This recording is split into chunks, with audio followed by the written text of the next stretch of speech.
দিয়েছেন 10 থাপ্পড়ের জন্য তৈরি থাকবে। সেটা আজকেও আসতে পারে, 40 দিন পরে আসতে পারে, 40 বছর পরে আসতে পারে। যদি দেরি হয় তাইলে মুসিবতে পড়ে যাবে। যদি দেরি হয়, কেন? আমার আল্লাহ গুনাহ ক্ষমা করে দেন। আমার আল্লাহ কেমনে ক্ষমা করে জানে? আপনি রাস্তা দিয়ে হাঁটতেছেন, একবার পাথরের গুতা খাইছেন, গুনাহ মাফ হচ্ছে। আরেকবার কাটা বিঁধে গেছে, গুনাহ মাফ। আরেকবার আরেকজনের সাথে ধাক্কা লেগেছে, গুনাহ মাফ। শেষ পর্যন্ত আমার নবী বলছেন, হাত্তা শাউকাতা ইউসাক্কুহা ইল্লা কাফফারাল্লাহু বিহা খাতায়াহু কামা ক্বালা নবী সাল্লাল্লাহু আলাইহি ওয়াসাল্লাম। এই যে কাঁটার গুতা খেয়েছেন, এটার মাধ্যমেও আল্লাহ বান্দার গুনাহ ক্ষমা করে দেন। ইমাম ইবনে কাসির ইন্নাল্লাহা লা ইয়াগফিরু আন ইউশরাকা বিহি ওয়া ইয়াগফিরু মা দুনা যালিকা লিমান ইয়াশা আয়াতের ব্যাখ্যায় অসংখ্য হাদিস একসাথে জমা করেছেন আল্লাহ কিভাবে ক্ষমা করেন। আমি সব সময় এগুলা খালি পড়ি, এগুলা পড়লে ভিতরে একটা আশা তৈরি হয় যে আমার আল্লাহ ক্ষমা করে দিবেন, আমার আল্লাহ ক্ষমা করে দিবেন। কিভাবে ক্ষমা করেন? তো আপনি দুই ডেস্কের মধ্যে দুইটা জিনিস রেখেছেন, আপনি ভুলে গেছেন কোনটাই রেখেছেন। একটা টেনশন হয়েছে না, দূর কোনটাতে রাখলাম। আমার আল্লাহ এই টেনশন ক্রিয়েট করে বান্দার গুনাহ ক্ষমা করে। শেষ পর্যন্ত বান্দার রোগ, কষ্ট, মানসিক কষ্ট, হঠাৎ করে চোখের ভিতরে পিঁপড়া ঢুকে গেছে, চুল পড়েছে, এই যে একটু কষ্ট পেয়েছেন, এটার মাধ্যমে আল্লাহ উম্মতের বান্দার গুনাহ ক্ষমা করে। হাদিসে পাকের মধ্যে আমার নবী বলছেন, শেষ পর্যন্ত এমন হয়ে যায় বান্দা যখন মৃত্যুর সময় আসে পরিপূর্ণ ক্লিন হয়ে দুনিয়া থেকে যায়। আর যদি তার কিছু গুনাহ বাকি থাকে, সেই গুনাহও আল্লাহ মৃত্যু যন্ত্রণা বাড়িয়ে দিয়ে তার গুনাহ মাফ করে দেন। দিন, মনে রাখবেন, দিন অনেক ইবাদত, আপনার জীবনের অনেক ইবাদত। আমি দুই একটা ঘটনা বললে আপনি পুরা দিনের কনসেপ্টটা বুঝতে পারবেন। আসলে দিন কি, আল্লাহ আমাদের কাছ থেকে কি চান। কুল কায়নাত, এটা আল্লাহর সৃষ্টি। আল্লাহর সৃষ্টির মধ্যে সর্বশ্রেষ্ঠ সৃষ্টি মানুষ। যেই ব্যক্তি আল্লাহর সৃষ্টির উপকার সাধন করে, সেই ব্যক্তি আল্লাহর কাছে সবচেয়ে প্রিয়, আল্লাহর কাছে প্রিয়। এটা ইমাম ইবনে কাসির বুখারী শরীফের মধ্যে, ইবনে কাসির তাফসীর ইবনে কাসিরের মধ্যে এনেছেন। মৌলিক হাদিস ইমাম আহমদ ইবনে হাম্বল মুসনাদের মধ্যে বর্ণনা করেছেন। এরা তিন বন্ধু, এক বন্ধু অনেক ইবাদত করত, মাঝখানের জন একটু কম, তারপরের জন কোন রকম ডাকলে আসতো না। একদিন উনি রাগ করে বলতেছেন, তোকে আল্লাহ কখনো ক্ষমা করবে না, ইন্নাল্লাহা লা ইয়াগফিরু আও কামা ক্বালা নবী সাল্লাল্লাহু আলাইহি ওয়াসাল্লাম। এই কথা বলার দের সাথে সাথে আল্লাহ ফেরেশতা পাঠিয়ে ওই ব্যক্তিকে জিজ্ঞেস করতে বলেছে, তোকে এই পাওয়ার দিল কে? আমার বান্দা আমি ক্ষমা করে দেব। আছে কোন মায়ের ছেলে আমার আল্লাহর দরবারে জিজ্ঞেস করবে কেন ক্ষমা করে দিয়েছে? বনি ইসরাইলের 99 জনের হত্যাকারী, অতঃপর 100 জন হত্যা, একজন করে 100 জন হত্যা করেছে, সেই ব্যক্তিকেও তওবার কারণে আল্লাহ ক্ষমা করে দিয়েছে। বনি ইসরাইলের এক মহিলা সারা রাত ইবাদত করত, দিনের বেলা রোজা রাখতো। আপনারা জানেন, একটা বিড়ালকে খাদ্য না দিয়ে মেরে ফেলার কারণে আল্লাহ ওই মহিলাকে জাহান্নাম দিয়ে দিয়েছে, জাহান্নাম দিয়ে দিয়েছে। আরেক মহিলা শুধু একটা কুকুরকে বাঁচানোর জন্য আল্লাহ তাকে জান্নাত দিয়েছে। তাইলে আমি ধর্ম কাকে বলে? আপনি লম্বা লম্বা দাড়ি রেখে একেবারে নামাজের প্রথম কাতারে বসলেন, নামাজ থেকে বের হয়ে আবার গালি দিলেন, কোনো লাভ হইল? আপনি খালকে খোদা, যেখানে মহিলার রাতের ইবাদত কবুল করেন নাই আল্লাহ, রাতে তাহাজ্জুদ পড়ে না মানুষ, মহিলার রাতের তাহাজ্জুদ পর্যন্ত আল্লাহ ওই মহিলার মুখে মেরে দিয়েছে, শুধু আল্লাহর সৃষ্টির একটা বিড়ালের উপর জুলুমের কারণে। আর আমরা দিন রাত আমরা জুলুম করছি না কারো না কারো উপর। সম্মানিত উপস্থিতি, এই জায়গাগুলো আপনারা মাথায় রাখবেন। খালকে খোদা যেন আমাদের মাধ্যমে জুলুমের শিকার না হয়। আমরা গুনাহ আমরা না করে ফেরেশতা আসবে না গুনাহ করতে।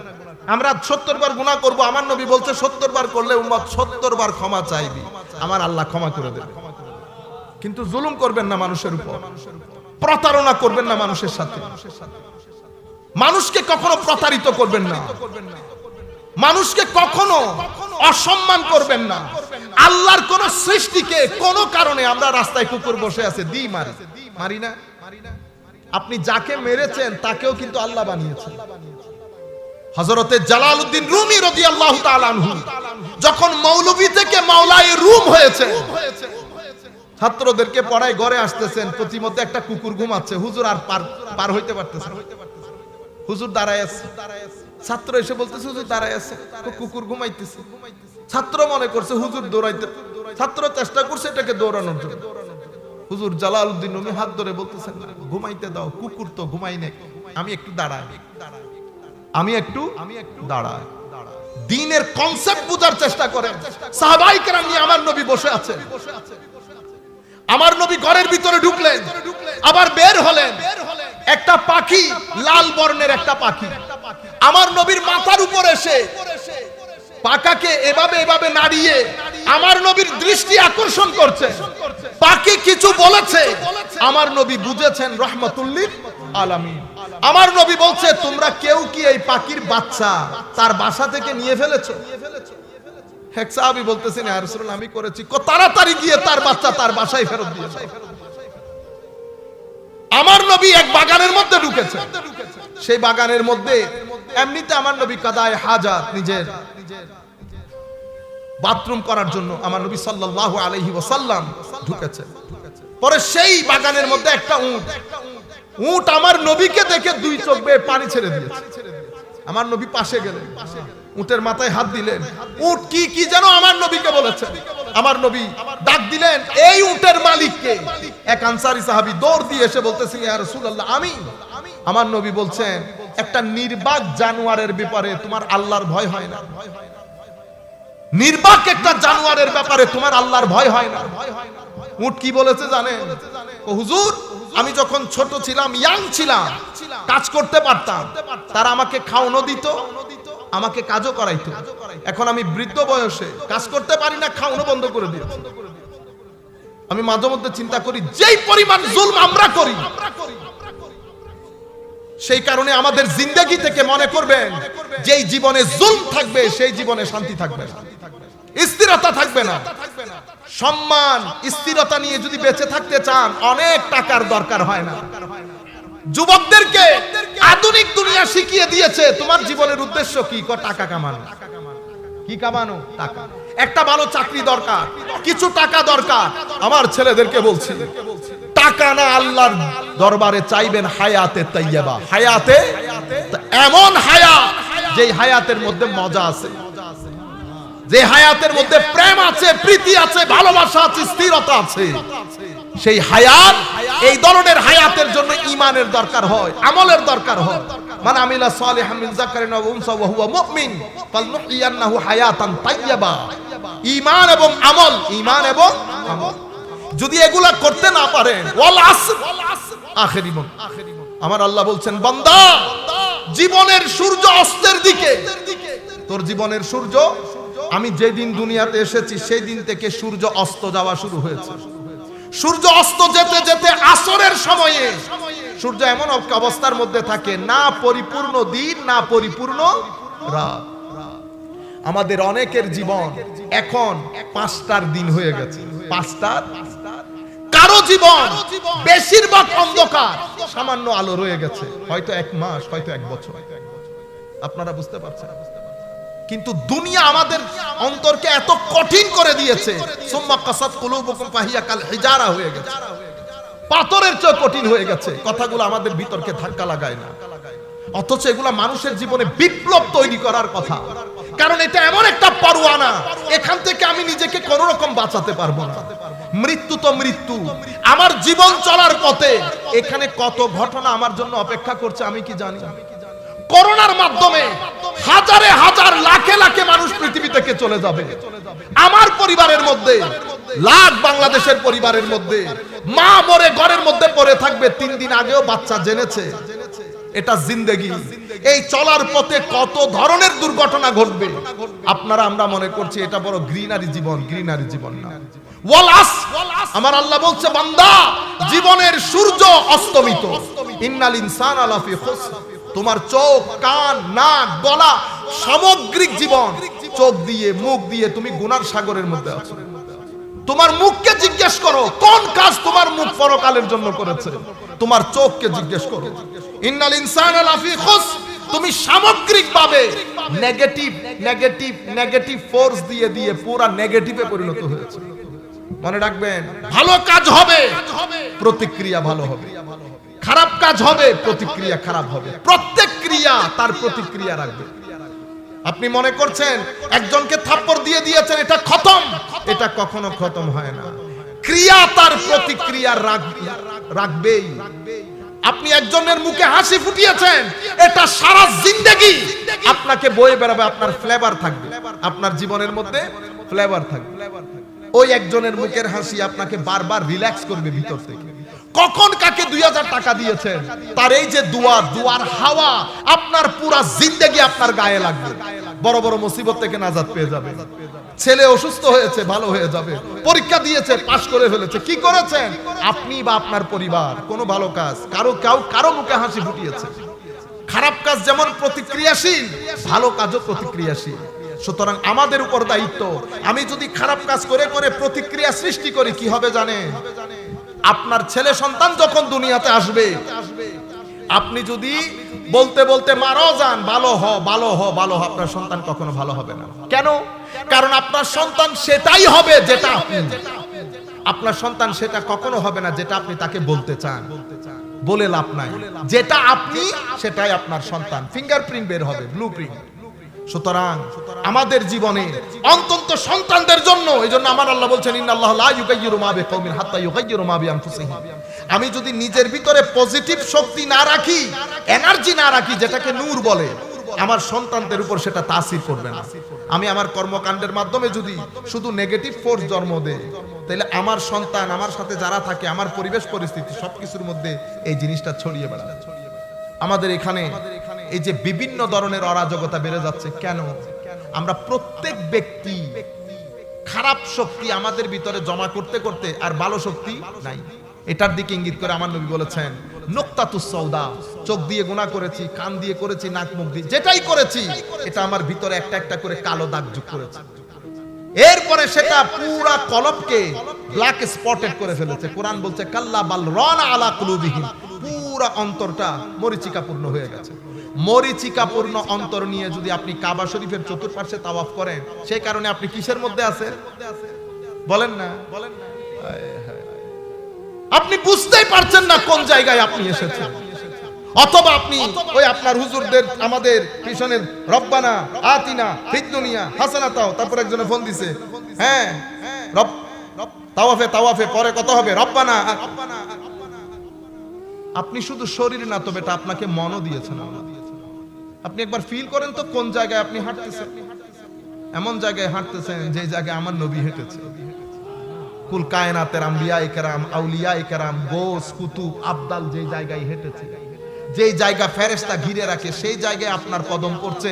এর চেয়ে বড় শুকরিয়া আল্লাহর দরবারে কি?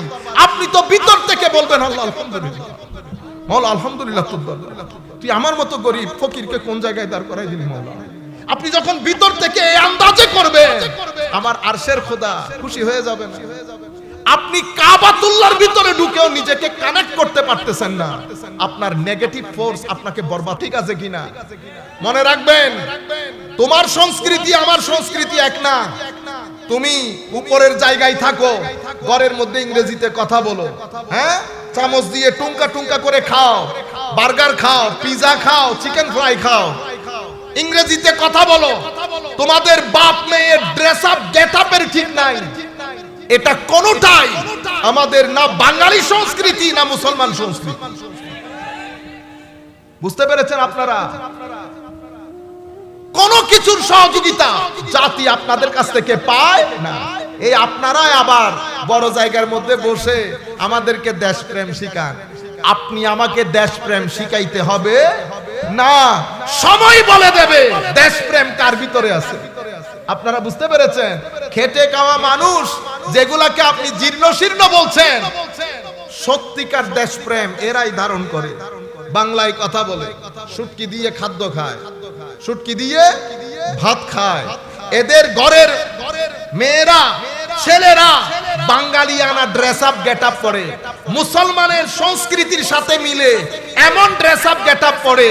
আমরা আধা ইংরেজি আধা বাংলাতে কথা বলি না, আধা ইংরেজি আধা বাংলার লোক যেন আমাদেরকে সংস্কৃতি, আমাদেরকে জীবন আচার, আমাদের ইতিহাস ঐতিহ্য এটা আপনি শিখাইতে হবে না। বাংলাদেশের 90% মুসলমানকে রিপ্রেজেন্ট করে এমন ব্যক্তিকে এনে আপনি দিন ধর্ম জিজ্ঞেস করেন, জীবন আচার জিজ্ঞেস করেন। আফসোসের বিষয় হচ্ছে প্রত্যেক দিন আমাদের এখানে ক্লাব সংস্কৃতি বেড়ে যাচ্ছে, মদ্যপানের সংস্কৃতি বেড়ে যাচ্ছে, বিয়ের নাম দিয়ে বেহায়াপনার বাজার গরম হয়। নাটক সিনেমার গায়ে হাত দেওয়ার জায়গা নাই, নাটক সিনেমার গায়ে হাত দেওয়ার জায়গা নাই। আমরা উন্নতি, উন্নতি মানে কি? টাকা বেশি হওয়া। উন্নতি মানে টাকা বেশি হওয়া না, উন্নতি মানে জাতি শিক্ষিত হওয়া। আবার শুধু শিক্ষার দরকার নাই আমেরিকা ইংল্যান্ডের মতো। আপনি এমন হার্ভার্ড বিশ্ববিদ্যালয় দিয়ে কি করবেন যে হার্ভার্ড বিশ্ববিদ্যালয় আত্মহত্যা দমনে কোনো ভূমিকা রাখতে পারে না? এমন হার্ভার্ডের দরকার আছে। আত্মহত্যা দমন আপনি করতে পারবেন না, এটা দমনের কাজ খানেকা। এটা দমনের কাজ কার? খানেকার, আল্লাহর ওলিদের। এখন আল্লাহর ওলিরা খানেকা, আপনি এগুলাকে যদি পিছনে ঠেলে দেন, আপনি মনে করতেছেন এরা আর কি করে? ও ভাই, এরা যেই কাজ করে আপনি সেই কাজ করতে পারবেন না। উন্নতি কেমনে হয়? উন্নতি, আপনি মানুষকে উন্নতি করছেন তো, যদি জিনকে উন্নতি করতেন তো আগুনের উপর কনসেন্ট্রেট করতেন, কারণ জিনের কাছে আছে আগুন। ফেরেশতার উন্নতি শুধু নূর, খাদ্যদ্রব্য কিছু নাই, ওটার উপর কনসেন্ট্রেট করে। আপনি উন্নতি করতে আসছেন আমার, আমি মানুষ, আমাকে এমন শিক্ষা দেন, এমন পরিবেশ দিবেন যেন আমার আগুন, মাটি, পানি, নূর সবকিছু একসাথে ব্যালেন্স করে আমি সামনে যেতে পারি। আপনি যদি এগুলার ভিতরে আগুনের পরিমাণ বাড়াই দেন, আমার শয়তানি বেড়ে যাবে। আমার শয়তানি, আমার যদি শয়তানি বেড়ে যায়, এক এক সাইন যে আমি মারবো, এক এক সিগনেচার দেখবেন যে হয়ে গেছে যা হওয়া। সিগনেচারের কথা কি বলবো আমরা, আমাদের কথা বলতেছি। একটা বলি, আমি আরো 10 দিন বলবো এই কথা ধারাবাহিকভাবে, এটা মাঝখানে ভুলে যাব। এই এক্সপিরিয়েন্স আমার কখনো হয় নাই, গত পরশু হয়েছে। ইতোপূর্বে আমি শুনেছি যে এই ধরনের ঘটনা ঘটে, কিন্তু আমি কখনো নিজে দেখি নাই। গত পরশু প্রথম দেখছি। আমি আগে শুনেছি এখানে 2-3 গ্রামের ছেলে পুলে মিলে বড় করে মাহফিল করে, বিশাল সম্মেলন, সুন্নি সম্মেলন এরকম নাম দিয়ে। আসলে কোনো এগুলা সুন্নিয়তের, আপনি ভিতরে ঢুকে দেখবেন এখানে কোনো মৌলিক লোক নাই। যারা আহলুস সুন্নাহ ওয়াল জামাতের খেদমত করে তারা কেউ নাই। তাদের উদ্দেশ্য হচ্ছে, কারণ চাঁদা যখন তুলবে মুসলিম, বুদ্ধ, খ্রিস্টান, হিন্দু সবার কাছ থেকে তো চাঁদা তুলবে, তুলে হুজুর 1-2 না 3 জনকে দাওয়াত করে 14 জনের নাম যোগ করে। আন্তর্জাতিক সুরেলা কণ্ঠা, তারপরে বিশেষ আকর্ষণ, প্রধান আকর্ষণ, প্রধান অতিথি, প্রধান বক্তা, প্রধান আলোচক, প্রধান মানে কেউ প্রধান থেকে নিচে যাইতেছে না। এরপরে যাবেন কমিটি বানাবে, একটা দাওয়াত করতেছে 3-4 জনে। এরা দাওয়াত করছে আমারে শুধু একটা টেলিফোনে। আমি না ব্যক্তিকে দেখছি, অ্যাডভান্স তো এটা আল্লাহ আমাদেরকে মাফ করুক, আল্লাহ আমাদেরকে ওই ফিতনা থেকে মাফ করুক। আমাদের সাথে কোনো কি হয় নাই, ওই যে দরদাম করে না, ওইটাও হয় না। কিন্তু ভদ্রলোক ওখানে বলে ফেলছে, এই মিটিং বসতে, তো মিটিং এর মধ্যে হুজুর 65,000 টাকা, অমুক আমাদের ভাইস প্রিন্সিপাল হুজুর, উনি যেহেতু একটু সিনিয়র, হুজুর 75। তা আরেকজনে বলেছে 75 কে? হ্যাঁ 75 স্যার আসতেছে না, অনেক বলে দেখছি। এখন কি কাজ করছে জানেন? আমি বাকিগুলো আর বলতেছি না, এই 65 যারে বলছে এরে দিছে 20, 45 খায়া ফেলছে। 75 যারে বলছে এরে দিছে 15। আপনারা বুঝতে পারছেন? আমি এটা ইতোপূর্বে শুনেছি, কিন্তু আমি কখনো দেখি না। আমি গত পরশু নিজের চোখ দিয়ে দেখছি, নিজের চোখে দেখছি। এবং বিশাল বড় সুন্নি সম্মেলন বলে, নামের আগুনে নামের পিছনে আবার রেসবিও লাগাইছে। কেউ আবার খতিবে বাঙ্গাল, ওখানে ওই এলাকার বড় খতিব, ভাগ্য ভালো আমাকে এক ছেলে একটা কাগজ দিয়ে আমাকে জিজ্ঞেস করছে, নাইলে তো পুরো এলাকার মধ্যে বলে বদনাম ছড়াই ফেলছে। স্বাভাবিক সবাই মাইন্ড করতেছে জিনিসটা, হুজুর এত সুন্দর সুন্দর কথা বলে এত টাকা ছাড়া, মানে এত টাকা ছাড়া হুজুর আসবে না বলছে। আপনারা বুঝতে পারতেছেন? এখন এখন বুঝছেন এই মাহফিল গুলো, আমি এই জন্য নাম দিয়েছি সব মাহফিল হয় না। কিছু মাহফিল জমানো মাহফিল। এখানে যারা মাহফিল করেন, আরে ভাই আমি মসজিদে যাই না, যেই ব্যক্তি মসজিদে যায় না সেই কেমনে মাহফিল করে? আপনারা আদাব আছে। আপনি যখন এই ধরনের লোক মাহফিলের মধ্যে এসে যাবেন, কমিটির মধ্যে এসে যাবেন, যার কাছে পারছেন চাঁদা উঠাচ্ছেন, সেই টাকা আমাকে দিয়েছেন, এরপরে যদি আমি উল্টা লোককে আপনাকে ইখলাস আর তাকওয়ার বর্ণনা দেই, কোনো কাজ হবে? আমরাও কি করি? ইখলাস সমুদ্রে নিক্ষেপ করো, তাকওয়া সমুদ্রে নিক্ষেপ করো, কিছুক্ষণ গান করো, কিছুক্ষণ বাটিয়ারি, কিছুক্ষণ ওয়াহাবিদের গালি দাও, বাতিলদের গালি দাও, ঘন্টা দেড় ঘন্টা হয়ে গেছে, এবার বিসমিল্লাহ করে হাঁটা দাও। তারপরে আপনারা কি করেন? ঠিক বলে এক চিল্লানি মারেন। কেন বেটা? মজলিস এটা মাহফিলের মজলিস, তো রাজনৈতিক মঞ্চ না। আমি হুমকি দেব, আপনি বলবেন ঠিক না। এখানে সব ছাত্র, যারা বলে তারা শিক্ষক। এখানে একটা আদবের সম্পর্ক থাকবে। মাহফিল শেষ, তো আমার সাথে কি আপনার সম্পর্ক খতম? এখন মাহফিলের পরে লেগে গেছে মারামারি। চট্টগ্রাম থেকে এক ভদ্রলোক গাড়ি নিয়ে গেছে, আপনি তারে 10,000 টাকা দিচ্ছেন, গাড়ির ভাড়া হতো আছে 16,000 টাকা। আমি তো এই ধরনের পরিস্থিতি কোনোদিন দেখি নাই। আমি না বা আল্লাহ পাকের মেহেরবানি, হজম শক্তি বেশি, দফা করো, আজাও। আমাদের তো আর অসুবিধা হইতেছে না, কিন্তু আমাদের অনেক ভাইয়ের তো অনেক অসুবিধা হচ্ছে। এই জায়গা থেকে এগুলো ইনসানের কাজ। এই কাজটা কে করেছে? ইনসান। ইনসানের কাজ দেখেন, এটা ইনসান। আবার আরেকজন কিছুদিন আগে আপনার এই চাঁদপুরের মধ্যে 5-6 বন্ধু মিলে এক বন্ধুকে সমানে পিটাইছে। ভিডিও দেখেন নাই আপনারা? ঠিক আছে, এ চিল্লানি মারতেছে, কিন্তু এদের কোনো কানে যাচ্ছে না। এটা ইনসান না? কিন্তু এই কি করেছে? এই ইনসানের অ্যান্টিবায়োটিকের মধ্যে যে উপাদানগুলো ব্যবহার হয়েছে, নূর, মাটি আর পানি, এগুলার উপর ভর করে চলে এসেছে কি আগুন, মানে শয়তানিয়ত। তাইলে এ আর ইনসান না, এ হয়ে গেছে শয়তান, এ হয়ে গেছে শয়তান। এখন আমার মাঝে মধ্যে ইচ্ছে করে সরকারকে বলি, এই ব্যক্তিগুলাকে যেন কোনো পানিশমেন্ট দেওয়া না হয়।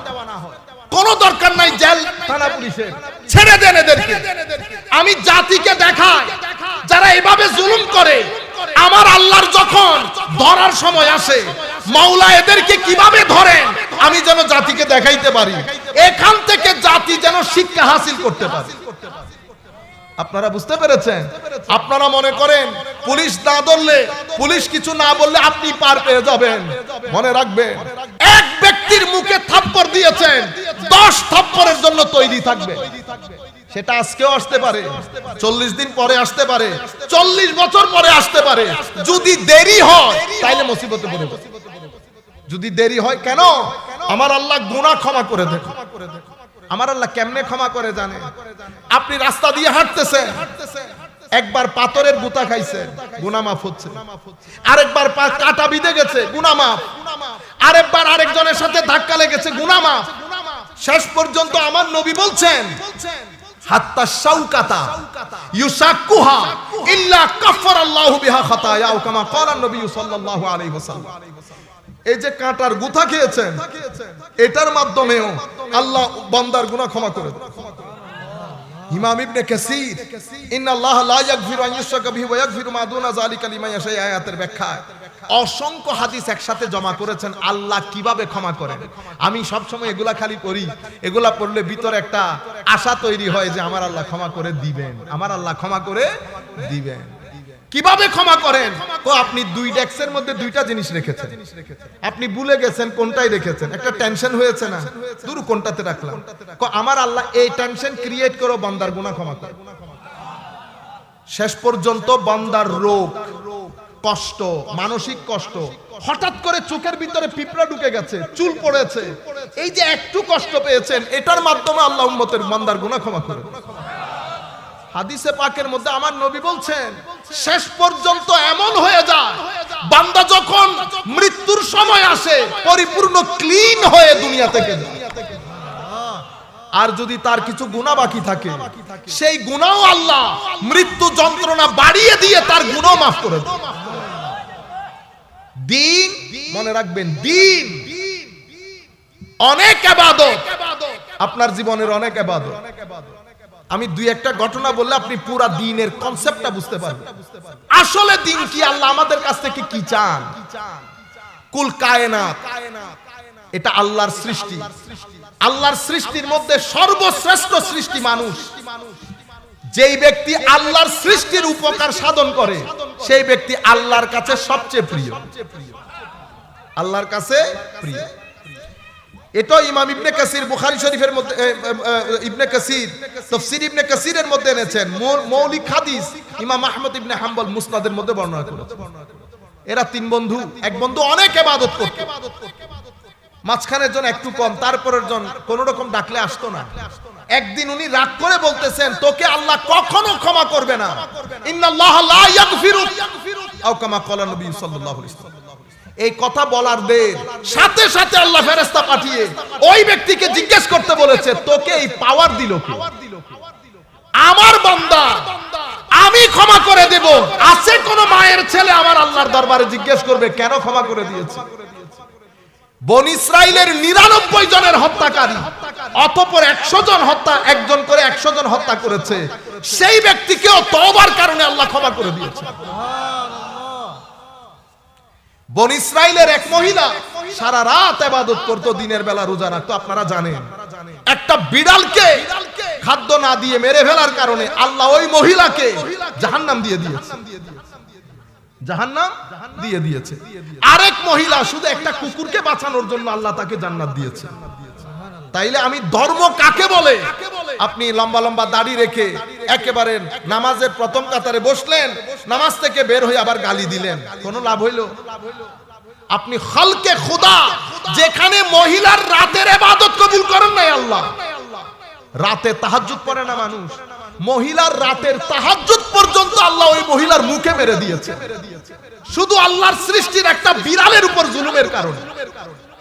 আর আমরা দিন রাত আমরা জুলুম করছি না কারো না কারো উপর। সম্মানিত উপস্থিতি, এই জায়গাগুলো আপনারা মাথায় রাখবেন। খালকে খোদা যেন আমাদের মাধ্যমে জুলুমের শিকার না হয়। আমরা গুনাহ আমরা না করে ফেরেশতা আসবে না গুনাহ করতে। আমরা 70 বার গুনাহ করব, আমার নবী বলছে 70 বার করলে উম্মত 70 বার ক্ষমা চাইবে, আমার আল্লাহ ক্ষমা করে দেবে। কিন্তু জুলুম করবেন না মানুষের উপর, প্রতারণা করবেন না মানুষের সাথে, মানুষকে কখনো প্রতারিত করবেন না, মানুষকে কখনো অসম্মান করবেন না। আল্লাহর কোন সৃষ্টিকে কোন কারণে আমরা রাস্তায় কুকুর বসে আছে দি মারি না। আপনি যাকে মেরেছেন তাকেও কিন্তু আল্লাহ বানিয়েছেন। হযরতে জালালউদ্দিন রুমি রাদিয়াল্লাহু তাআলা আনহু যখন মৌলভী থেকে মাওলায়ে রুম হয়েছে, ছাত্রদেরকে পড়ায় ঘরে আসতেছেন, প্রতিমতে একটা কুকুর ঘুমাচ্ছে, হুজুর আর পার হইতে পারতেছে না, হুজুর দাঁড়ায় আছে। ছাত্র এসে বলতেছে হুজুর দাঁড়ায় আছে, কুকুর ঘুমাইতেছে।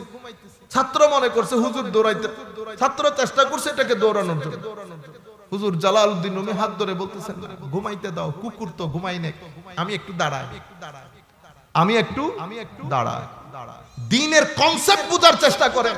সাহাবায়ে কেরাম নিয়ে আমার নবী বসে আছে, আমার নবী ঘরের ভিতরে ঢুকলেন, আবার বের হলেন। একটা পাখি, লাল বর্ণের একটা পাখি আমার নবীর মাথার উপর এসে পাখাকে এভাবে এভাবে নাড়িয়ে আমার নবীর দৃষ্টি আকর্ষণ করছে। পাখি কিছু বলেছে, আমার নবী বুঝেছেন রাহমাতুল লিল আলামিন। আমার নবী বলছে, তোমরা কেউ কি এই পাখির বাচ্চা তার বাসা থেকে নিয়ে ফেলেছো? এক সাহাবী বলতেছেন ইয়া রাসূলুল্লাহ আমি করেছি। তাড়াতাড়ি গিয়ে তার বাচ্চা তার বাসায় ফেরত দিয়ে দাও। আমার নবী এক বাগানের মধ্যে ঢুকেছে, সেই বাগানের মধ্যে এমনিতে আমার নবী কাদায়ে হাজাত, নিজের বাথরুম করার জন্য আমার নবী সাল্লাল্লাহু আলাইহি ওয়াসাল্লাম ঢুকেছে।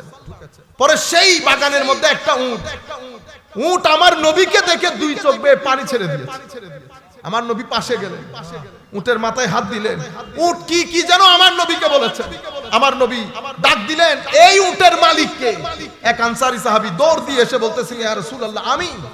আমার নবী বলছেন, একটা নির্বাক জানোয়ারের ব্যাপারে তোমার আল্লাহর ভয় হয় না? নির্বাক একটা জানোয়ারের ব্যাপারে তোমার আল্লাহর ভয় হয় না? উট কি বলেছে জানেন? হুজুর, আমি যখন ছোট ছিলাম, ইয়াং ছিলাম, কাজ করতে পারতাম, তারা আমাকে খাওয়ানো দিত, আমাকে কাজও করাইতো। এখন আমি বৃদ্ধ বয়সে কাজ করতে পারি না, খাওয়ানো বন্ধ করে দিয়েছে। আমি মাঝে মধ্যে চিন্তা করি, যেই পরিমাণ জুলম আমরা করি, সেই কারণে আমাদের জিন্দেগি থেকে মনে করবেন, যেই জীবনে জুলম থাকবে সেই জীবনে শান্তি থাকবে না, স্থিরতা থাকবে না। সম্মান স্থিরতা নিয়ে যদি বেঁচে থাকতে চান, অনেক টাকার দরকার হয় না। যুবকদেরকে আধুনিক দুনিয়া শিখিয়ে দিয়েছে, তোমার জীবনের উদ্দেশ্য কি? টাকা কামানো। কি কামানো? টাকা। একটা ভালো চাকরি দরকার, কিছু টাকা দরকার। আমার ছেলেদেরকে বলছি, টাকা না, আল্লাহর দরবারে চাইবেন হায়াতে তাইয়্যিবা, হায়াতে, এমন হায়াত যেই হায়াতের মধ্যে মজা আছে, যে হায়াতের মধ্যে প্রেম আছে, প্রীতি আছে, ভালোবাসা আছে, স্থিরতা আছে। সেই হায়াত, এই ধরনের হায়াতের জন্য ঈমানের দরকার হয়, আমলের দরকার হয়। মান আমিলা সালিহাম মিন যাকারিন ওয়া উনসা ওয়া হুয়া মুমিন ফালনুহইয়ান্নাহু হায়াতান তাইয়্যিবা। ঈমান এবং আমল, ঈমান এবং আমল যদি এগুলা করতে না পারেন, ওয়াল আসর, আখেরি মন। আমার আল্লাহ বলছেন, বান্দা, জীবনের সূর্য অস্তের দিকে, তোর জীবনের সূর্য, আমি যেদিন দুনিয়াতে এসেছি সেই দিন থেকে সূর্য অস্ত যাওয়া শুরু হয়েছে। সূর্য অস্ত যেতে যেতে আসরের সময়ে সূর্য এমন অবস্থার মধ্যে থাকে, না পরিপূর্ণ দিন, না পরিপূর্ণ রাত। আমাদের অনেকের জীবন এখন 5টার দিন হয়ে গেছে, 5টার। কারো জীবন বেশিরভাগ অন্ধকার, সামান্য আলো রয়ে গেছে, হয়তো 1 মাস, হয়তো 1 বছর। আপনারা বুঝতে পারছেন?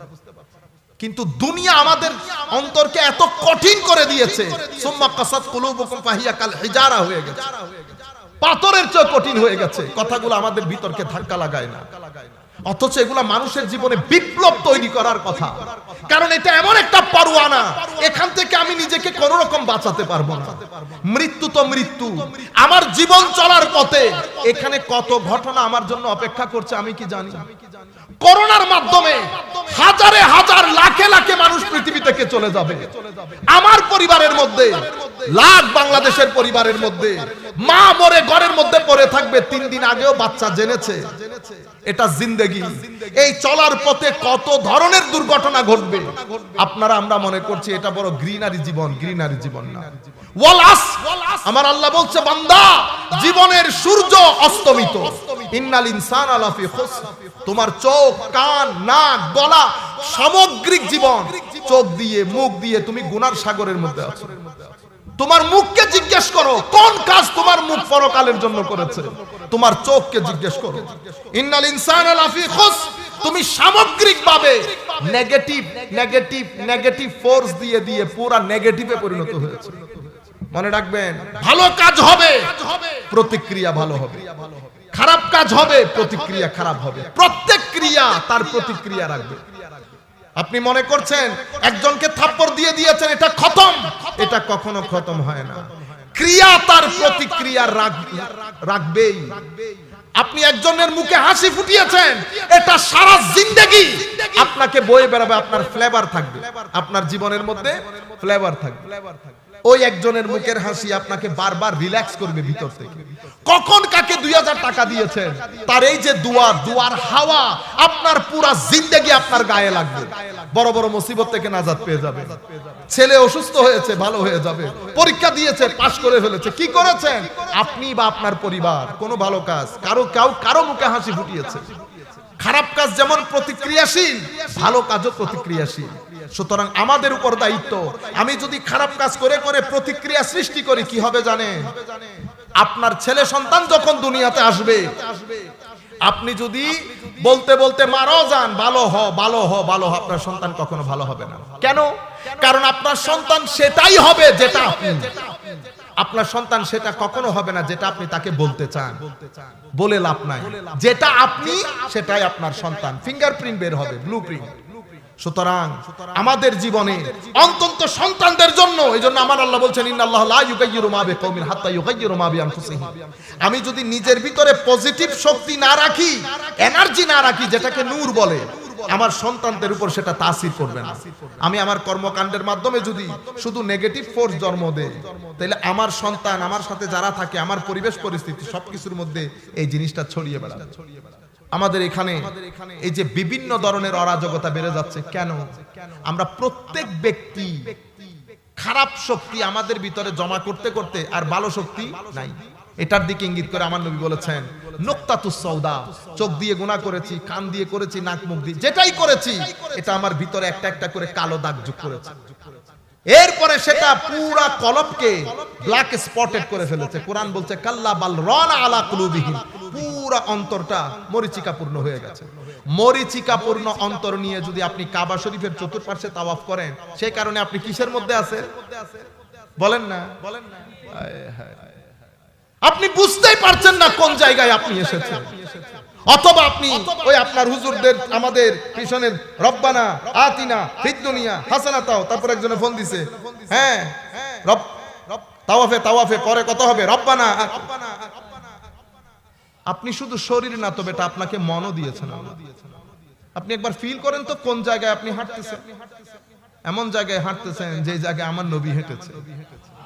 কুল কায়নাতের আম্বিয়ায়ে কেরাম, আউলিয়ায়ে কেরাম, গোস কুতুব আবদাল যে জায়গায় হেঁটেছে, যেই জায়গা ফেরেশতা ঘিরে রাখে, সেই জায়গায় আপনার কদম পড়ছে, এর চেয়ে বড় শুকরিয়া আল্লাহর দরবারে কি?